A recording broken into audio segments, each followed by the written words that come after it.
Et si tout ce que nous pensions savoir sur notre place dans l'univers était sur le point de changer? Pendant des décennies, nous avons cru que les planètes semblables à la Terre étaient rares, voire impossibles à trouver. Mais la NASA vient de publier l'image la plus claire jamais prise de Proxima b, l'exoplanète la plus proche de nous, et ce qu'elle révèle n'est pas seulement surprenant, c'est stupéfiant. Une planète aux caractéristiques similaires aux nôtres, située en plein dans la zone habitable, en orbite autour de l'étoile la plus proche du Soleil. Trop de coïncidences?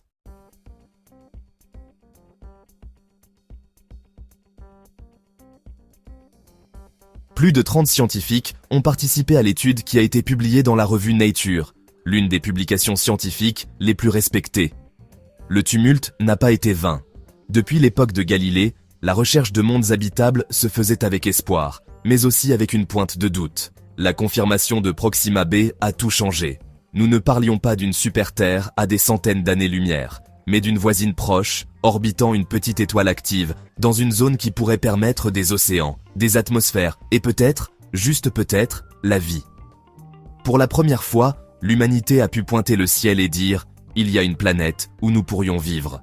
Située à seulement 4,2 années-lumière de la Terre, Proxima b représente la promesse la plus tentante de l'astronomie moderne, mais aussi l'un de ses plus grands obstacles.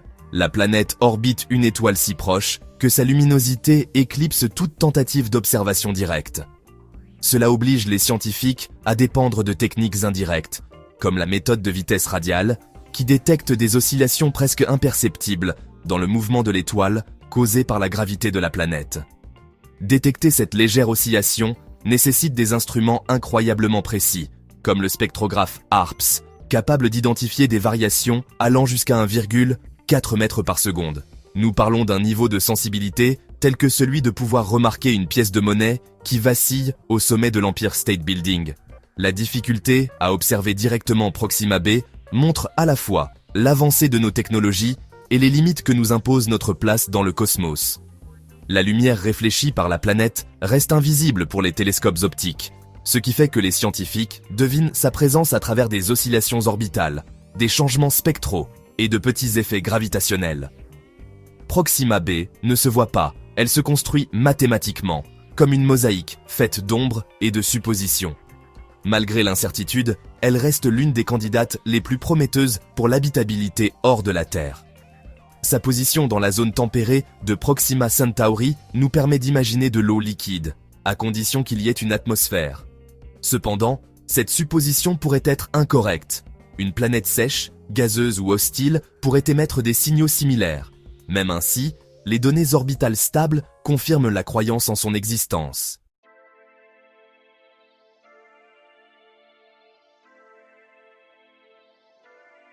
Le mystère demeure, ce qui n'est aujourd'hui qu'un simple vacillement gravitationnel pourrait s'avérer être la première autre Terre. Et dans cette quête de l'invisible, Proxima b nous a peut-être déjà détectés, inversant le script entre l'observateur et l'observé. La promesse d'une planète aux conditions similaires à celles de la Terre, construite à partir de conjectures techniques difficiles, soulève immédiatement la question la plus étonnante en astrobiologie. Proxima b est-elle réellement habitable? Cette question, simple à première vue, déclenche une réaction en chaîne de choses compliquées. La zone habitable, ce point idéal orbital où l'eau peut rester liquide, n'est que la première chose que nous observons. La planète doit également maintenir une atmosphère stable, des températures douces et une protection contre le rayonnement cosmique. Et elle a besoin de cycles géologiques qui peuvent maintenir la chimie en marche. Pour Proxima b, chacune de ces conditions est soumise à une épreuve super difficile. Le principal problème pour l'habitabilité de Proxima b est son étoile, Proxima Centauri, une naine rouge instable. Des observations des télescopes Chandra et Swift montrent des éruptions des dizaines de fois plus fortes que celles du Soleil, ainsi que des explosions de matière stellaire et des rayonnements UV et X qui peuvent anéantir les atmosphères en seulement quelques millions d'années. Sans un champ magnétique puissant et une atmosphère dense, la surface de la planète pourrait être balayée de temps en temps. Pourtant, il y a d'autres idées. Des modèles comme le VPL, le laboratoire planétaire virtuel, montrent que des atmosphères remplies de dioxyde de carbone et de nuages denses pourraient aider à bloquer le rayonnement. S'il y a beaucoup de chaleur provenant de l'intérieur de la planète, comme sur Europe ou Io, des sources de chaleur interne pourraient créer de petites poches de liquide sous la glace ou la roche, où de petites créatures résistantes pourraient vivre, comme celles que l'on trouve dans les fosses océaniques profondes de la Terre. De plus, la rotation probablement verrouillée de Proxima b crée une zone de transition entre ses côtés éclairés et sombres. Cette ligne de crépuscule pourrait offrir des températures douces et des cycles chimiques stables. Les simulations montrent que de telles zones pourraient maintenir suffisamment d'air en mouvement pour éviter des extrêmes mortels. Mais cette idée dépend de conditions très spécifiques qui n'ont pas encore été confirmées par les observations. À cause de tout cela, la planète reste un endroit énigmatique, quelque part entre prometteur et totalement inhospitalier. Sa découverte éveille l'espoir de vie au-delà de la Terre, mais sert aussi de rappel brutal. Être habitable n'est pas un fait acquis. C'est une victoire délicate qui provient d'un mélange parfait de facteurs spatiaux et terrestres. Proxima b montre cet équilibre instable, un monde où le moindre faux pas peut faire la différence entre un océan et un désert stérile. Et parce qu'elle est si proche de nous, elle nous oblige à faire face rapidement aux choses qui font qu'une planète est vivante, et à ce qui se passe lorsque ces choses tournent mal. Le bras de fer entre promesses et menaces sur Proxima b ne concerne pas seulement l'astrobiologie. Il montre maladroitement un problème plus profond. À quel point nous sommes prêts en tant que société à élargir nos horizons.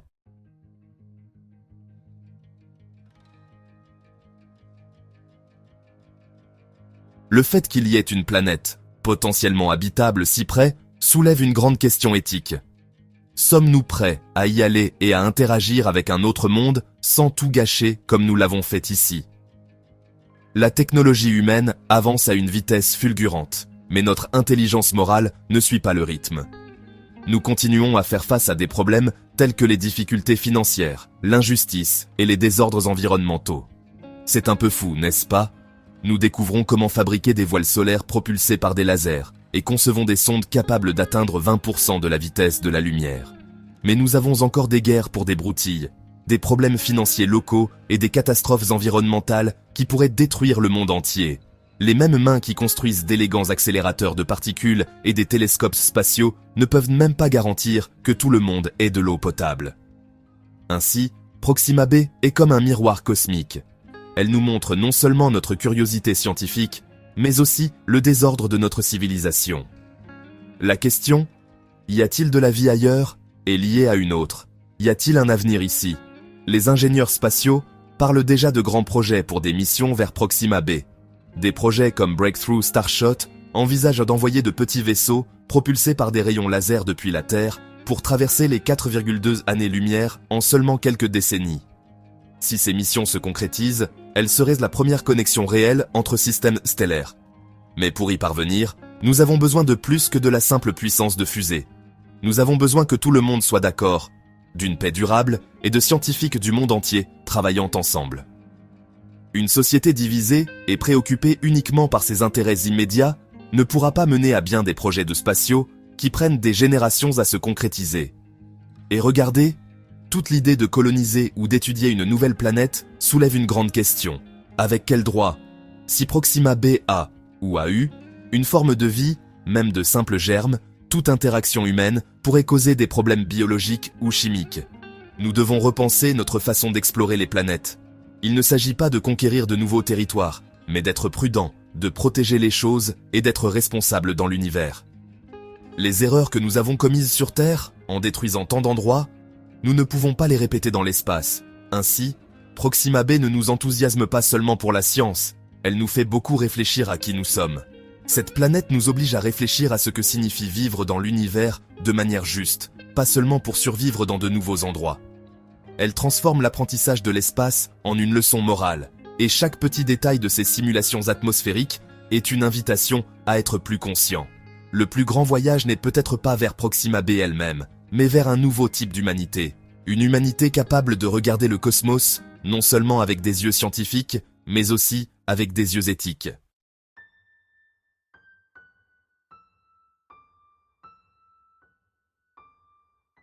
Proxima b pourrait sembler capable de supporter la vie, mais c'est un endroit extrêmement difficile. Cela nous pousse vraiment à l'excellence en ingénierie planétaire.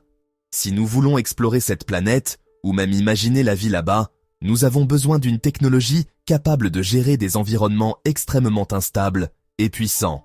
Considérez Proxima B comme un laboratoire d'essai pour les conditions extrêmes, où nous pouvons tester de nouvelles façons de vivre de manière écologique dans les situations les plus difficiles.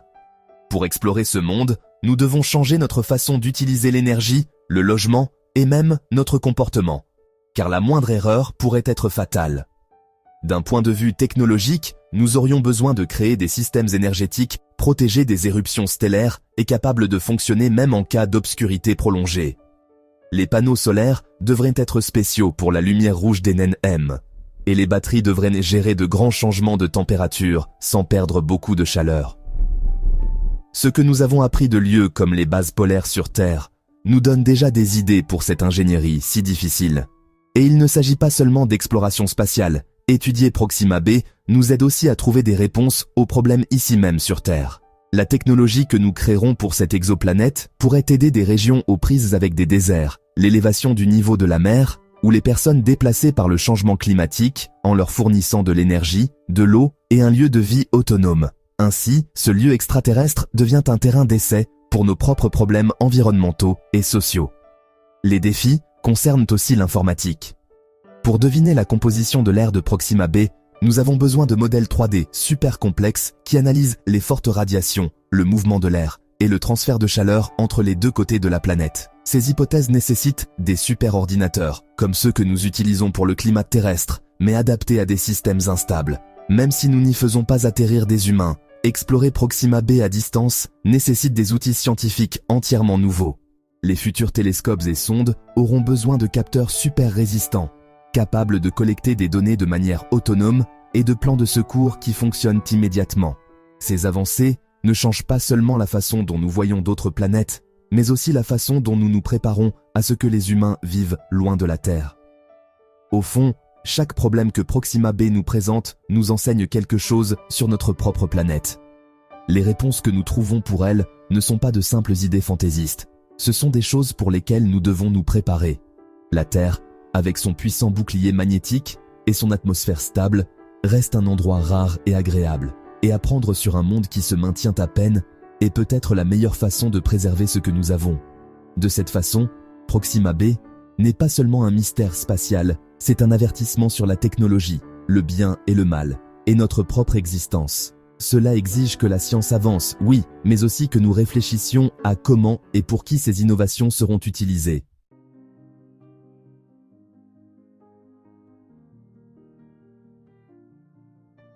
Le point intermédiaire entre ces extrêmes, ce que nous appelons le terminateur ou la ligne crépusculaire, est l'endroit où se concentrent tous les espoirs de température, de chimie et d'atmosphère stable.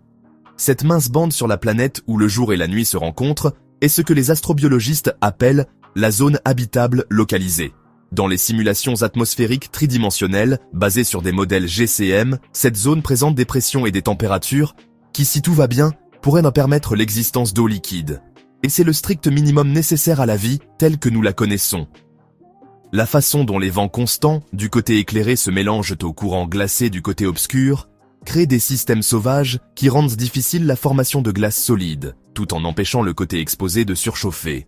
Dans ce petit endroit, où la température est stable, il y a une réelle possibilité de trouver des niches chimiques, comme des cavités rocheuses, des zones souterraines ou même des océans sous la surface, s'ils existent, qui pourraient protéger les biomolécules de toute cette folle radiation stellaire.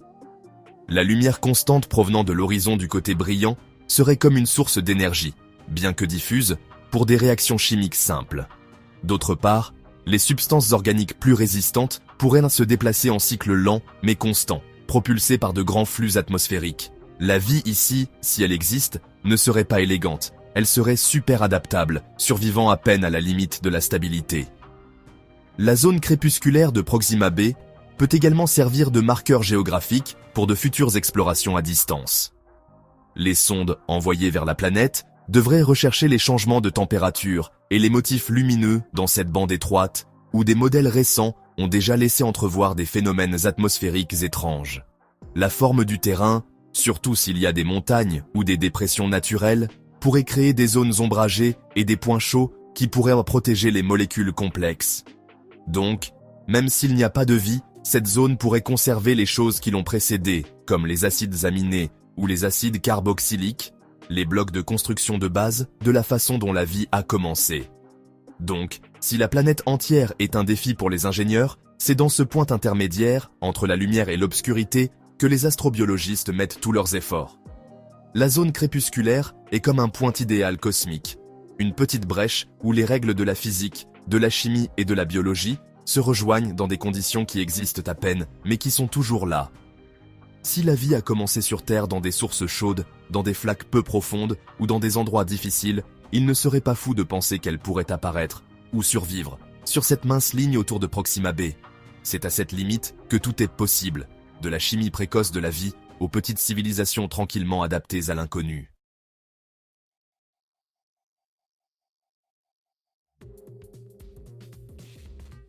Si la zone du crépuscule offre un refuge sûr du climat, la prochaine chose que nous devons analyser est le type d'air de Proxima b et de quoi il est fait. Pendant longtemps, les gens ont pensé que tout l'air autour de Proxima b aurait été emporté par les explosions super puissantes de Proxima Centauri. Les éruptions ultraviolettes et les rayons X, 1000 fois plus puissants que ceux de notre Soleil, semblaient rendre impossible la présence de gaz légers comme l'hydrogène. Mais voyez, les récentes observations du télescope James Webb ont changé cette idée. Elles ont montré non seulement qu'il y a toujours de l'air là-bas, mais aussi qu'il contient des produits chimiques intéressants. En observant la lumière lorsque la planète passait devant son étoile, les scientifiques ont trouvé du dioxyde de carbone, du méthane et même de la vapeur d'eau dans l'air de Proxima b. La façon dont ces substances sont distribuées nous dit que l'air est toujours en mouvement, probablement poussé par des vents forts. Certaines personnes intelligentes pensent que d'anciens volcans pourraient pomper des gaz dans l'air, le maintenant riche et vivant. Le fait que ces gaz soient toujours là nous amène aussi à nous interroger sur d'autres choses. Sa gravité, un peu plus forte que celle de la Terre, pourrait l'aider à retenir une couche d'air dense. Une autre idée est qu'elle possède un champ magnétique, comme un bouclier, créé par une sorte de noyau liquide. Ce bouclier éloignerait les particules dangereuses de l'étoile, ce qui pourrait expliquer certaines lectures étranges que nous avons obtenues pendant ces explosions stellaires. Et voici quelque chose d'encore plus étrange. Ils ont trouvé du méthane dans la zone du crépuscule, mais il apparaît et disparaît de nulle part. Sur Terre, ce genre de choses signifie généralement que des êtres vivants le produisent, ce qui nous fait penser à de petits êtres vivants là-bas. Bien que ce soit encore très difficile, il a été compliqué d'expliquer ce changement uniquement avec des roches et de la Terre, alors certains scientifiques spatiaux parlent de petites créatures qui n'ont pas besoin d'air pour vivre. Ainsi, l'air de Proxima b est comme un lieu plein de vie, où l'intérieur de la planète rencontre les rayons de l'étoile. La façon dont ces motifs lumineux changent nous dit qu'il est toujours en constante évolution, pas seulement là sans rien faire. Cela signifie que s'il y a un endroit accueillant pour la vie, la chimie de l'air est probablement tout aussi active. Donc, cette planète n'est pas juste un rocher avec un peu de gaz restant. Elle pourrait être un système climatique entier, travaillant ensemble de manière qui nous rappelle comment la vie a commencé sur Terre. La ligne entre le sol et le ciel ici est l'endroit où toutes les grandes questions sur la vie dans l'espace se rejoignent. Les changements de lumière que voient des télescopes, comme le James Webb, ne sont pas seulement des choses scientifiques compliquées. Ils vont droit au cœur de la question de savoir si Proxima b peut abriter la vie. Les informations montrent que les niveaux de méthane, de vapeur d'eau et de dioxyde de carbone montent et descendent très rapidement et à différents endroits. Parfois, on peut clairement voir le méthane. D'autres fois, il disparaît comme s'il n'avait jamais été là. Pour une planète rocheuse qui est censée être fortement bombardée par l'étoile, ce type de changement chimique fou n'est pas ce à quoi on s'attendrait. La façon habituelle dont fonctionne la science dit que les planètes devraient avoir un air assez uniforme ou qu'ils changent très lentement, pas cette chose de monter et descendre.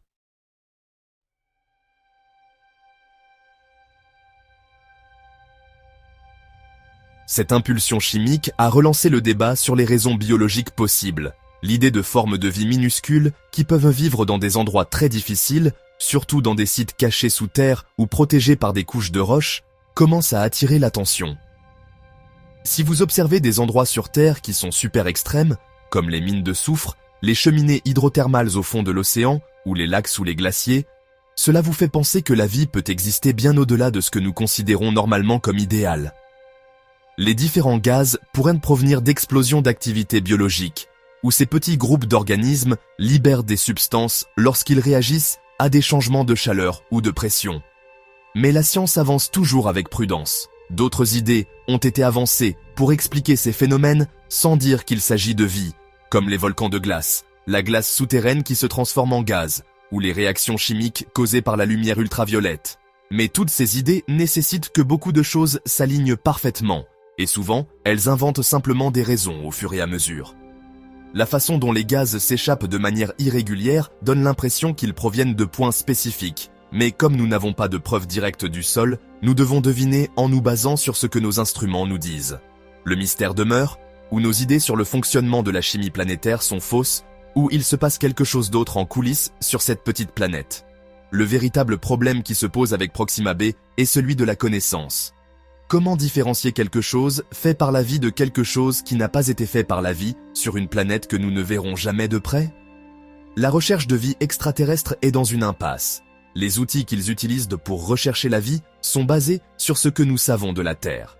Si la vie extraterrestre utilise des produits chimiques différents, avec des gaz étranges ou des formes de vie qui ne produisent pas d'oxygène ou de méthane comme nous l'espérons, peut-être voyons-nous déjà des signes de cela, mais nous ne savons tout simplement pas ce que nous voyons. Cela signifie que nous devons repenser la façon dont nous utilisons nos outils pour comprendre les mondes lointains. C'est pourquoi Proxima b est un rappel constant de l'instabilité de nos idées. Elle se trouve juste à la frontière entre ce que nous croyons possible et ce que nous croyons être de la folie. La vie, si elle existe, ne rentrera pas dans nos petites cases bien rangées. Elle sera, par sa propre nature, marginale, chimique, physique, et dans la façon dont nous la concevons. Mais c'est précisément à cette frontière que la science grandit. Le fait que nous continuions à recevoir des signaux contradictoires ne doit pas être considéré comme une erreur dans notre lecture, mais comme un défi à ce que nous comprenons. Et si Proxima b nous disait que l'univers n'est pas seulement plus étrange que nous ne le croyons, mais plus étrange que nous ne pouvons même l'imaginer? L'air autour de Proxima b, s'il existe vraiment, ne nous surprend pas seulement, il nous laisse perplexes. Des choses comme le méthane, le dioxyde de carbone et la vapeur d'eau apparaissent et disparaissent de manière qui n'ont pas de sens avec ce que nous attendons du fonctionnement normal des produits chimiques planétaires. Les modèles atmosphériques, pour les planètes qui reçoivent beaucoup de radiation d'étoiles naines rouges, prédisent une érosion constante, sans équilibre et un gel total. Mais les informations que nous avons obtenues d'outils comme NIRSPEC et MIRI sur le télescope James Webb montrent des mouvements étranges, avec des sources possibles de gaz cachés que nous ne comprenons toujours pas. Il n'est pas rare de trouver des motifs lumineux étranges dans les systèmes stellaires avec des étoiles actives. Des études d'observatoires européens et asiatiques montrent que ces étoiles ont souvent des planètes avec des atmosphères secondaires stables.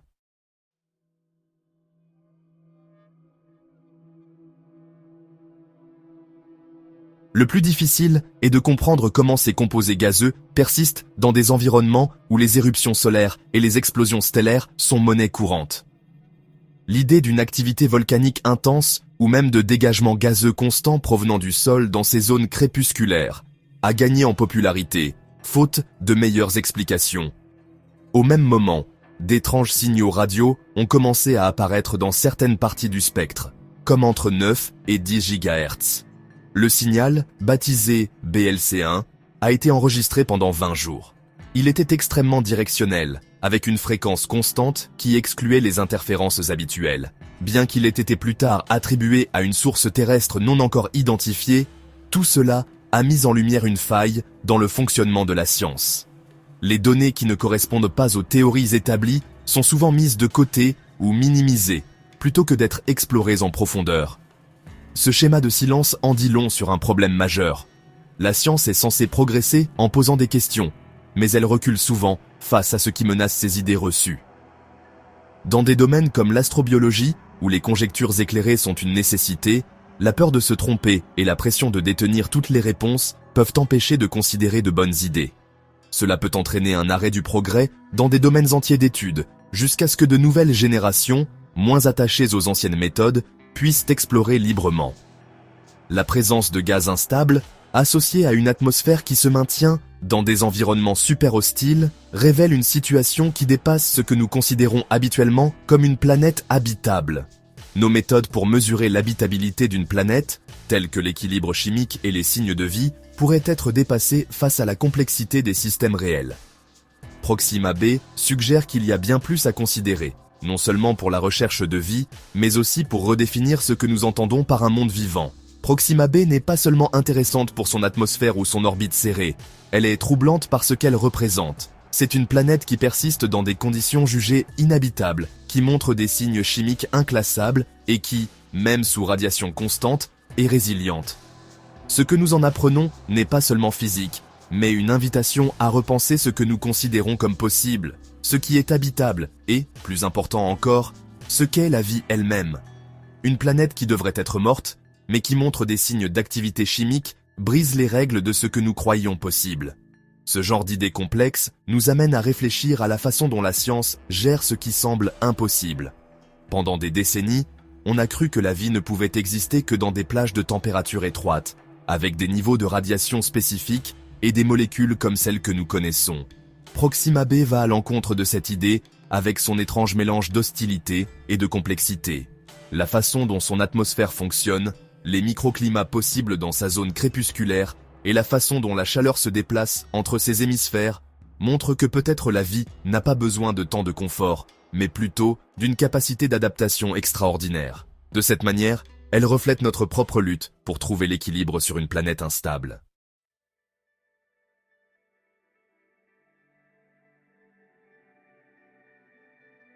En même temps, la planète agit comme un miroir de nos idées sur la vie et notre façon de vivre. Les gens regardent Proxima b en espérant trouver des réponses, mais ils pensent rarement à la question la plus difficile. Et si le vrai problème n'est pas où la vie peut exister, mais comment nous, en tant qu'humains, gérons toutes les complexités de la vie. En matière de technologie, nous avons déjà construit des sondes capables d'atteindre 20% de la vitesse de la lumière. En science, nous pouvons détecter des molécules sur des planètes très lointaines. Mais socialement, nous avons encore des conflits, des catastrophes environnementales et d'énormes disparités entre les riches et les pauvres. La planète là-bas montre à quel point non seulement nos corps, mais aussi notre moralité, sont fragiles. Ce sentiment d'inquiétude grandit lorsque nous réalisons que Proxima b pourrait ne pas être seulement un nouveau monde, mais une nouvelle façon de voir les choses. Un endroit qui est juste à la limite entre la destruction et la persistance, entre glace et chaleur, entre absence d'air et présence de produits chimiques actifs. Peut-être que cette nature mixte est le point clé. L'univers ne joue pas selon nos règles. Le cosmos semble avoir sa propre façon de faire les choses, sans se soucier que nous voulions des réponses claires. S'il y a de la vie sur Proxima b, ce n'est certainement pas le genre de vie que nous attendons, et c'est exactement ce qui devrait nous préparer à des choses que nous ne pouvons même pas imaginer. Au final, cette planète devient le symbole d'une idée plus profonde, que l'univers pourrait ne pas être fait seulement de choses, mais aussi de sens, pas d'une manière mystérieuse, mais structurelle. La façon dont les éléments s'assemblent, comment des motifs apparaissent même dans le chaos, indique un type d'ordre que nous sommes encore loin de comprendre. Proxima b ne parle pas. Elle n'envoie pas de signaux clairs. Mais sa simple existence, marquée par des données qui ne correspondent pas aux règles habituelles, crie quelque chose. Peut-être nous dit-elle que tout ce que nous savons n'est que le début, et que, lorsque nous regardons vers l'extérieur, nous essayons aussi de découvrir qui nous sommes vraiment. Proxima b n'est pas seulement une exoplanète rocheuse à un peu plus de 4 années-lumière. C'est un avertissement silencieux, un exemple vivant des questions que nous ne voulons pas poser, sur qui nous sommes, où nous allons, et ce que nous sommes capables d'appeler vie. Si un monde soumis à un fort rayonnement peut maintenir son atmosphère, ses produits chimiques organiques et même des motifs dynamiques que nous ne pouvons pas expliquer, qu'est-ce qui nous échappe d'autre? Que feriez-vous si vous saviez que juste là, dans ce minuscule point, presque invisible dans le ciel, il y a des signes de vie qui s'accrochent, silencieux, en dehors de tout ce que nous connaissons? La grande question n'est plus de savoir s'il y a de la vie là-bas, mais si nous sommes prêts à la trouver, ou pire, si nous pouvons même la reconnaître quand elle est juste devant nous. Sommes-nous prêts à affronter un univers plus complexe que ce que nous voulons admettre? Maintenant, c'est à vous. Sommes-nous vraiment seuls? Ou notre science commence-t-elle tout juste à marcher dans ce vaste cosmos? Proxima b nous dit-elle quelque chose? Et nous ne savons tout simplement pas comment écouter? Écrivez dans les commentaires. Pensez-vous que nous sommes prêts à trouver de la vie en dehors de la Terre?